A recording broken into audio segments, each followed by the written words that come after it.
You're the commissioner. Who is responsible? You conducted the investigation. Who was responsible? I don't have that name, sir. I tell you. Why don't you have the name? That I was originally. Have you asked anybody?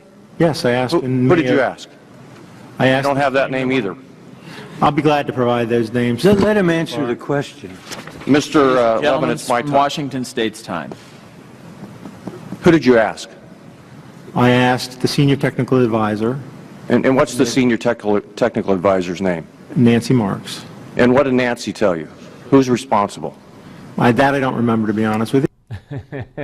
All right, folks, joining us now is Grover Norquist, a man who needs no introduction, yet he is the president of Americans for Tax Reform and the author of a brand new one, and it's called End the IRS Before It Ends Us. Good to see you, Grover. Hey, good to be with you, Steve. Thanks for coming in. All right, so End the IRS. I mean, the book is about so much more than just ending the IRS, but that's the grabber because that's your baby.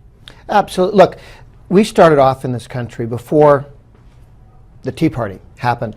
We were paying 1 to 2% of our income in taxes, 1 to 2%. The British in London were paying 20%. We grew, we expanded, people moved here, the country exploded because we were the low tax nation on the planet. Over time, we're now spending 33% of our income, national income. We work until April 24th this year, just to pay taxes, federal, state, and local. And most of that, 2/3 of that, is the federal government. The IRS collects this money. They've gone rogue.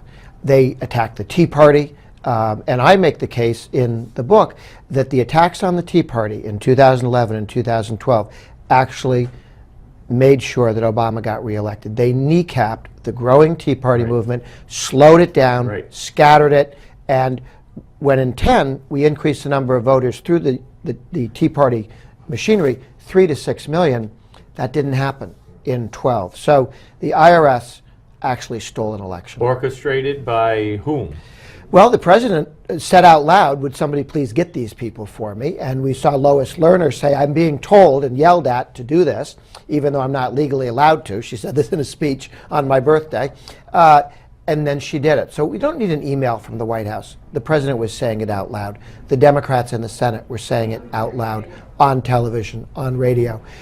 They sent her to go after the Tea Party, and they damaged the Tea Party. They kneecapped a growing movement. Had this been the other way around, had this been George W. Bush, IRS going after progressive groups, what would have happened? People would have been in prison, and there would have been leaks from the IRS. What's scary is that the IRS is so committed to big government and the left that there were no leaks. People knew they were breaking the rules. They knew they were breaking the law.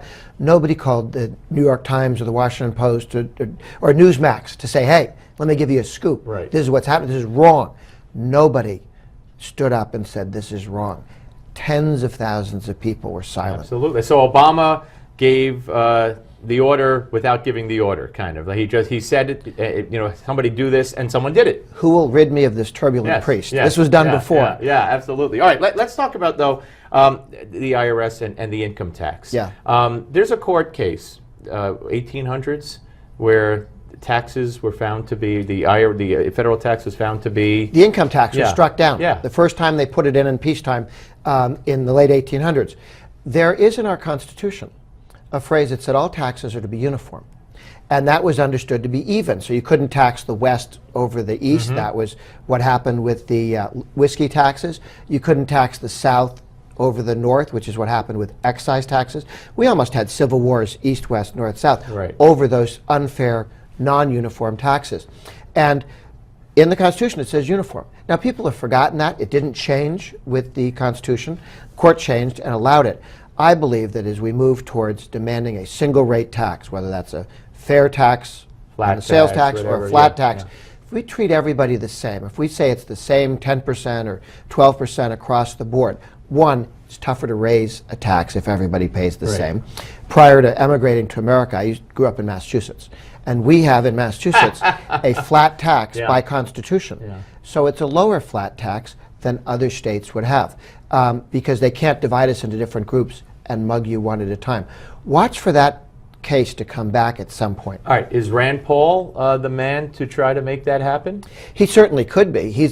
I've seen his proposal that'll be coming out in a couple weeks. Very strong, very pro-growth. Tax reform. He's obviously been a leader of the taxpayer movement for a long time. I first met him in Kentucky, in his doctor's office, when I was running Americans for Tax Reform, and he was running the Kentucky Taxpayers You didn't have an Union. appointment for the ophthalmologist, did you? No, I was Oh, yeah. there to meet the taxpayer Yeah, activists. yeah. And when he was running for Senate later, I thought, that's cute. And then, boom, did he win big. Yeah. He really became a talent, but he has always been a taxpayer activist. You could get behind him? Could you see him, getting the nomination? I think he's one of 5 who could. I think he'd be a strong candidate. I like the precedent of a taxpayer advocate becoming president. I think that's the kind of thing we should encourage. Let's talk about the size of government. Yeah. You pointed out that there were 2 periods in this country where the Democrats greatly expanded the size of government.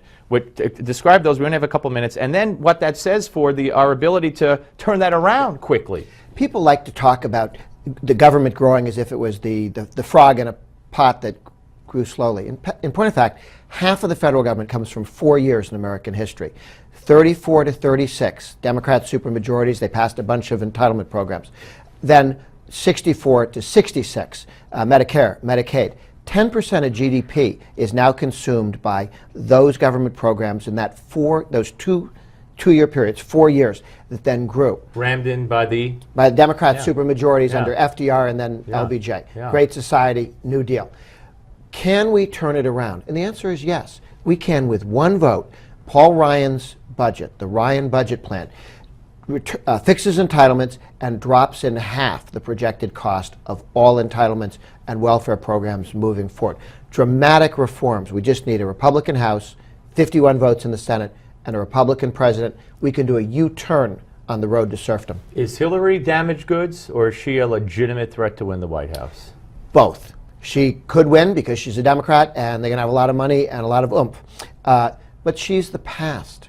She was trying to make herself something other than the wife of a former president, so she went and became the